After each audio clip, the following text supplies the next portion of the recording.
Can we talk about the online petition? So David Demars used to always talk about Shane's Law, which was an online petition basically to kind of prevent cyberbullying. Apparently Shane was a man who killed himself. Right. So now I'm pretty sure the Shane's Law people asked David to stop promoting it because they watched some videos and realized that he's a fraud.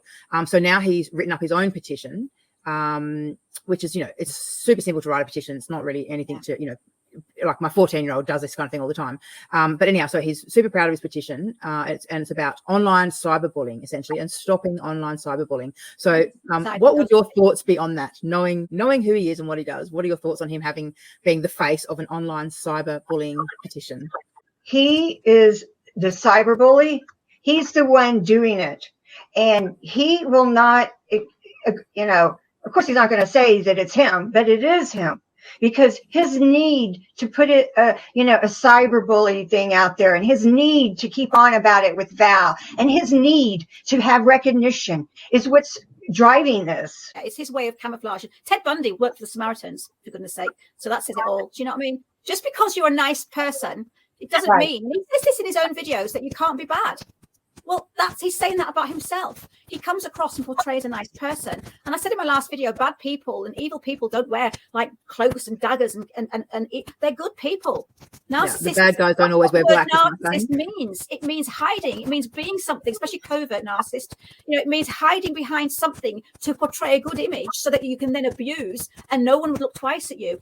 I'm not comparing him with Jimmy Savile, but that's the extreme end. Jimmy Savile died having been basically laid to rest in a gold coffin. People worship the man because, he was the one that was making millions for hospitals, charity work. He was amazing at the time. And then when he died, it all came out that he was the worst. That's the extreme end, is the fact that he was such a popular, amazing gift giving and made money for the ill and the dying and the hospital children. And yet the other side, but that's why he did that, so that he could be the other person in the shadow.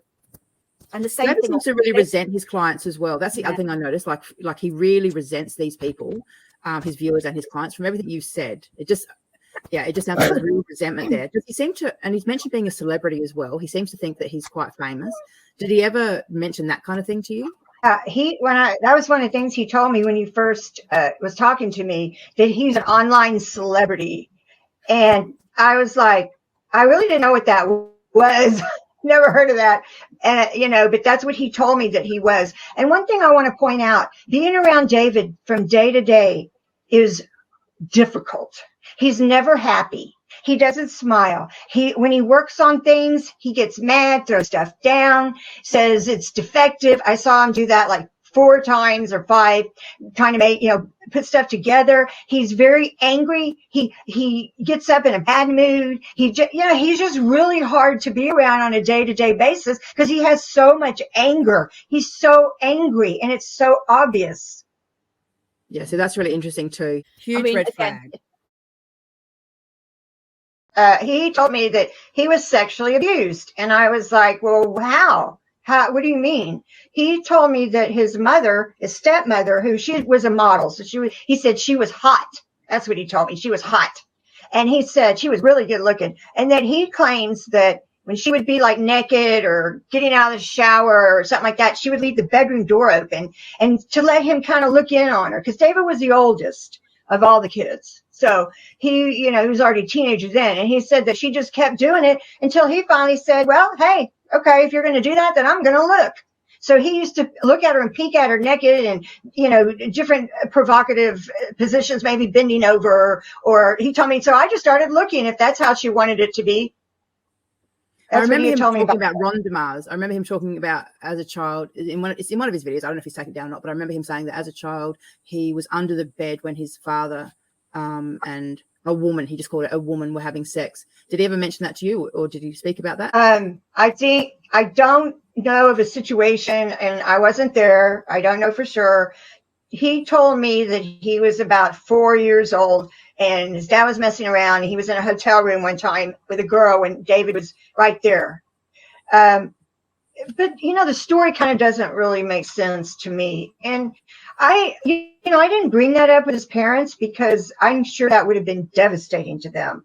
I mean, they were already concerned that I didn't think he had a terrible life. They were very concerned about that. So why would they bring, I didn't want to bring that up to them. It doesn't even sound plausible. It sounds like maybe he accidentally got caught out underneath the bed, maybe he was hiding or something, and he's mixed two stories together or something. It doesn't sound, from what you've said about his adopted family, and from the emails or texts that you've shown us from Ron, he seems like a very sweet man and genuinely just a genuine person who had genuine feelings of love and concern for his son, his adopted son. And by the sounds of it, David had everything handed to him on a silver platter. And they tried their best. Very best.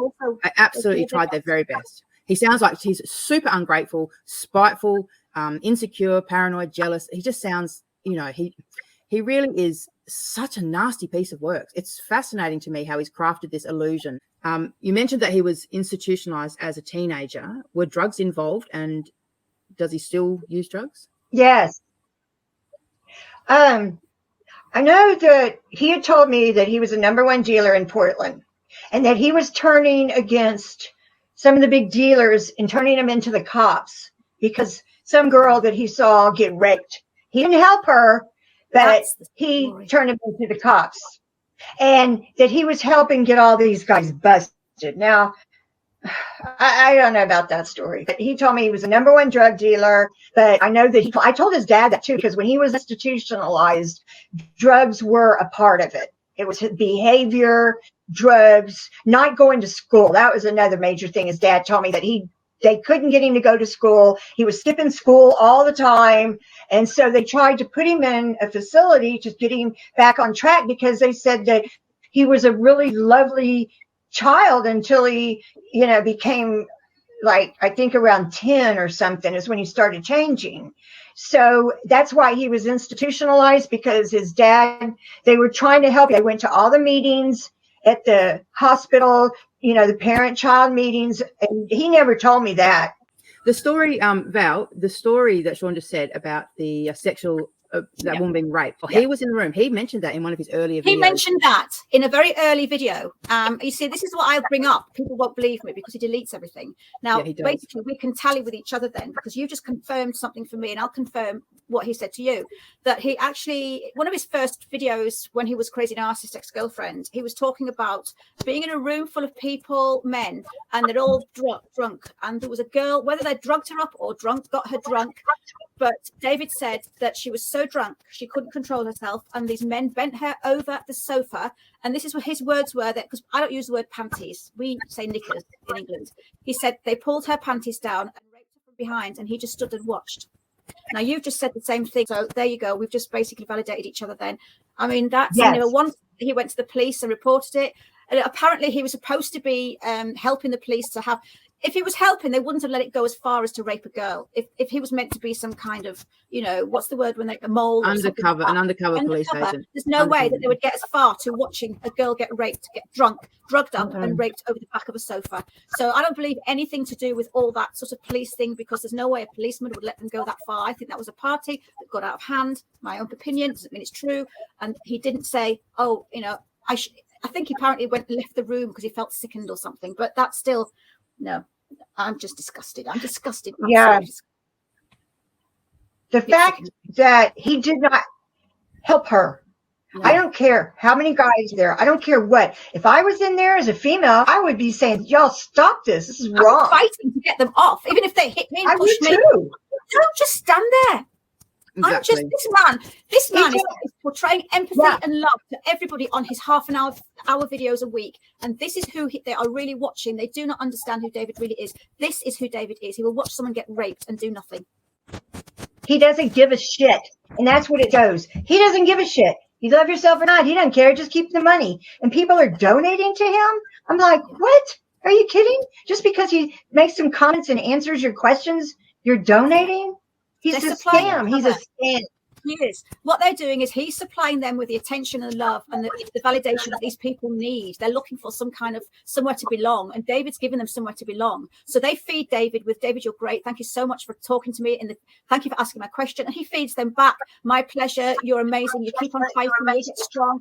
And they're a symbiotic relationship where they're both gaining supply off each other. And that's why they don't want anybody like me coming in and disrupting that, because they both need each other. David needs to supply off his victims, and his victims need that grooming and that love and that adoration of David, the love bombing. And they're quite happy to live along like that.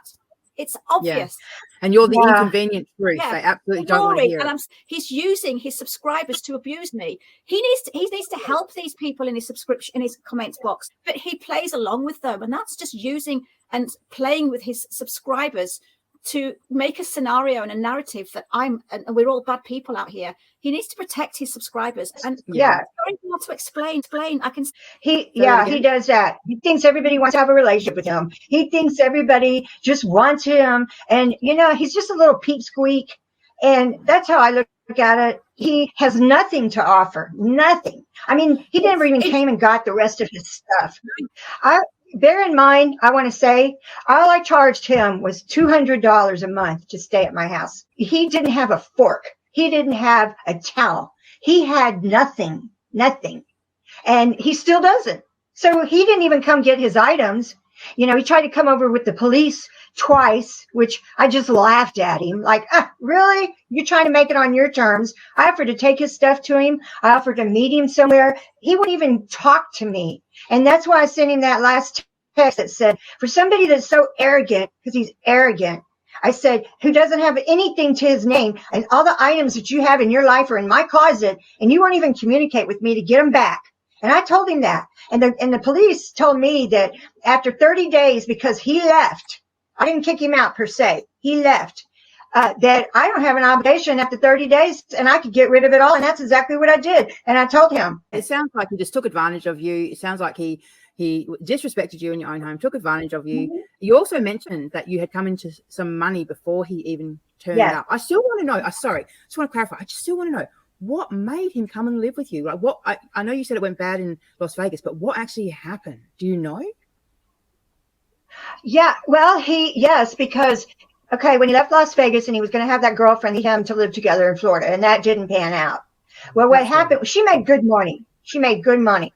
What happened was, so he flew there, had no money, stayed in a B&B for about a week, and he was trying to find some place to live, and he never could find any place that he could afford. So that's what happened. And she bailed on him because she didn't want anything to do with him. And so he was stuck there. He couldn't make, he doesn't make enough money to live like he wants to live. And at one point, he was living in this really, like he said, it was so disgusting with roaches and rats and all this kind of a place that I wanted to come see him. He wouldn't let me. He said, no. I mean, I don't have to live in a fancy place. Don't get me wrong. My house is not like a mansion or nothing. But, I've stayed in seedy hotels before, but, from what I'm not going to live in one. And that's what he was doing. He was living in this really bad place he didn't want me to see. He told me that. He said, no, you just couldn't come here. I don't want you to see. And so he moved around like 4 times there. And, finally he called me up and just said, look, I'm going to take your offer. Because I had said a couple times to come here and, so that's how that happened. So it seems to me like he just takes advantage of women when he needs somewhere to live by the sounds of things. I believe very, he went very to California. You think he's in California with his latest woman? Yeah. It seems to me, the videos look like he's in someone's bathroom. Yeah. It looks like a bathroom stall with the decals on the wall. And I think you think the same thing though. Why is he sitting right in front of a doorknob? It's a bathroom. He's never had an office. He's not going to have an office. He's told his client he's getting a new office in a month. He's crazy. No, and it's okay. So what? He threw out his bedroom, but he's future fate. Apparently, he was going to be in a documentary about 3 or 4 weeks ago. He said he was going to be in a film and a documentary. Apparently, he's going to do interviews with other people who are also not very good people to be interviewing with. That's another story. And he's written a book. Apparently, that's how he advertises himself. He's a writer. Has he written a book? A writer and a film producer is what he calls himself. A film producer and a writer. Has he ever produced a film or written a book? Do you know of this, Shawn? Has he mentioned it? Because if he had, he would have mentioned it to you. He told me that eventually he wanted to write a book about his life. Okay, so to get it published, you have to have a publisher too. Yeah. So he's never done that. I'm producing a video right now, I guess. He's never produced a video. Yeah, he's just one of these people. The whole thing is a fraud. when your life isn't what you want it to be, you have to lie. I mean, I don't lie about who I am because I'm quite pleased and proud of what I've got and what I am and where I live. It's not perfect, but I don't embellish. David embellishes the abuse of me by, oh, she's made 1,000 videos, she's got 5 victims, and everything is an embellishment. You know, I'm going to be on a documentary, I'm doing this, I'm doing that. David is so unhappy and so hasn't got what he wants in life, because we're just proving it tonight, that he lies and portrays an image of a very charming, successful man who travels around and da-da-da. He's not that, but you have to lie and pretend, and you live in a world of fake reality. Fantasy. It must be so hard for him to do that, to be lying continuously about who he is. Because you could do it for an hour on a video a week. You can portray yourself, but for an hour, we can all pretend who we are. But I tell you what, longer than that, he's not going to do it. You can't. Can we actually finish up on the red flags? Because we did touch on it before, but I just want to really kind of once again, when you first met David, you know, did you see the red flags in the fact that he didn't have connections with his family, he didn't have friends, didn't have money, didn't have a job, a home, a girlfriend, ex-wife, children? Nothing. Those kind of red flags, like at the time you didn't pick up on them, obviously, because, you know, you were just excited to meet him. But were there other red flags now, looking back, that you missed and you would like to point out to other people? Because there are people who still love Dr. David. I was very taken aback how manipulating he was and how he could persuade people with his personality to think like him. It was pretty shocking to me because he was doing things, you know, like with my family and stuff, trying to get me to leave them, as I said before, and, you know, things like that, even my grandbaby. So, yeah, there were some red flags. But, you know, I thought, well, maybe I'm imagining it, you know, how you say that. And, you know, he would get mad and just snap at me, like when he snapped at me, you know, going out the door and said, I wish you'd quit dogging me. I mean, it was just hateful. He could be just hateful. And at the beginning, he wasn't really like that. But as you got to know him, it came out. How hateful. He was very jealous too. Very, you know, jealous of Carly, jealous of me, jealous of Val, jealous of people, very jealous. So, you know, after a while I did see it because, we went to Six Flags to see my grandbaby in her cheer, performance, and David wasn't interested. He went to Six Flags and we didn't see him. He didn't make it for the show because he's out doing whatever he wants to do. And then when we got ready to leave afterwards, he was mad. We went to a very nice restaurant that my daughter was taking me to because it has a rock and roll theme. And he sat there totally no expression, no talking, nothing, wouldn't eat, wouldn't even let them bring him water because he was mad. And he was doing this in front of my grandbaby, who at the time was 7. And it was supposed to be her special day. And he just acted like just a child. He's immature. Sorry, that's shocking to do that in front of the child, like, and to be like that. Like that, the level of self-absorption is just off the Richter. He cannot control his anger. He went to a Walmart and they were out of his beer during the pandemic. He got mad. He started flailing his arms, walking out the Walmart. I was in the car watching him come out the store, acting like an idiot. I'm never shopping here again because they don't have my beer. This store is fucked. I'm like, because they don't have his beer? Give me a break. They're trying to feed people when the trucks are stalled because there's freezes and there's pandemic. And he's worrying because he can't get his fucking beer. Yeah. You know, I was just like, I had it. So when you see, actually, I want to ask you this. When you see him on his videos, does it even look like David to you? Does he, or, you know, is he like that at all in real life? No. When he's trying to preach to me or convince me of something, it sounds like him, but he's not genuine. It's all about him. And even he gets that from his clients, you know, that he counsels. But it's, you know, I don't get it. He's not genuine. And at the beginning, I kind of, you know, was taken in before I met him. You know, I was taken in by videos, but it wasn't long after that. Now when I watch him, I think he's such a fake. He's such a liar. I mean, he actually just lies about things like, but it makes a good story, you know? Oh, she this, oh, they this, you know? And he's a fake.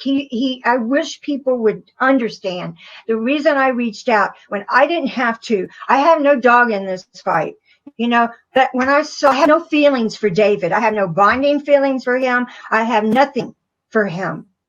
And when I saw what was happening to these other people, including Val, he sickens me. He totally, and the whole way he left my house, never said a fucking word to me. Just, darted out one morning trying to get out while he was asleep. Yeah. And he left he was so filthy. Oh my God, y'all. He was so filthy. He left his bathroom. It was gross. The toilet, everything, the floor. It was because, he just left a mess. Yeah. No respect. Yeah. No respect. Yeah. Zero respect. And worse than respect, it's disrespect. Like we were trying to tell him one day when we were on our trip up there to get up. We get up real early and go. Well, it was like 9 o'clock and he'd been drinking and smoking pot and all this the night before. And we usually leave like 6 or 7. And it was like 9 o'clock. I couldn't get him on the phone from his hotel room. Couldn't wake him up. Knocked on the door. I sent him a text. Hey, we're about ready to leave. It's about time to get going. And he sends me that ugly text that says, what am I, a dog or a child? Get up. It's time to get going. And he mocked what I said. Before we leave today, is there anything else that you'd like to add, Shawn, or any warnings that you would like to give or anything that you would like to say? The only thing I want to say is I really hope people have an open mind about this. I've been communicating with y'all for a little while, and I don't see anything in either one of you that David says. David has a lot of issues, tons of issues. He's a pathological liar, and he told me that he was a loner. He admitted to me he's a loner, and he's a minimalist, where he doesn't have to have anything. He doesn't have to pay for a car. He doesn't have to pay insurance. He doesn't have to pay all this stuff to do with maintenance on a car or a home or anything. And what he's doing is wrong, and what he's doing to Val is wrong. Thank you for that, because I think that's important that, well, the Val hears it, but the other people also hear it. I think he's managed to really confuse people. Yeah, he's confused people about who the victim is and who the perpetrator is. And he's very good at covertly abusing Val. And as Val mentioned earlier, he always says, or when have you ever seen me say anything about her? When have I ever mentioned her name? I never speak about her. This is the longest I've ever spoken about her. I've never met this woman. I don't know this woman. She doesn't know me. I've never even spoken to her. Like, he just says the most outrageous, ridiculous The abuse things. is the lies. The abuse is that she's a stalker. Well, that's a lie. So that's abuse. The fact that you are calling someone a stalker when they're not is defamation of character. The fact that, I've emailed him, I've made him get death threats, and the amount of disgusting lies the man's told about me, it's just horrendous. And it's actually him that's doing it. I find it just unbelievable. And can I just say one thing to you, Shawn, before we do go? I know that you've had a tough life thinking about David, right up until the moment you met him, thinking that you're going to get this image of this great boy, this great bloke that's grown up into a good, handsome, well-rounded person, and you ended up with David. And I've said this to you before, it must have been so upsetting to find that the person that you had an idea of, and you lived your life thinking about him and wondering about him and searching for him, and then you found him and you get David Demars, the person who's just disgustingly an abuser and a predator. And I just want to say that, I'm sorry that it didn't work out the way that you had hoped it. So yeah, I second that too, Shawn. I think it's a really shitty, got a rough end of the stick there, dear. Yeah, I'm sorry, but I appreciate it, and I would not change it, because the not knowing, people that have family missing and stuff, the not knowing is worse than knowing. And the fact that because I gave him his armband, he never gave it back to me that I had since he was born. So that's my sign of that he's gone out of my life forever. I don't want anybody that toxic in my life. Yeah. Well, yeah, that is very symbolic. I hope we've been a support to you as well, because you've been a very big support to me and to Freedom. Y'all been really. I hope that we've helped closure to what you've gone through, because I know you've helped closure to what I've gone through by validating me, and I do hope that we brought something to you that you can look back on and think, well, okay, this and happened, but look what it got me in the end. And it there's always light at the end of the tunnel. I'm always a positive person like that, but I just hope that you've gained something out of this and it hasn't just soured you, and you're left with something good. No, I just appreciate y'all you know, so much. It did help me. It helped me get through it because, you know, I'm thinking too, well, maybe I am like that. You know, I mean, you think you get like that, you know that.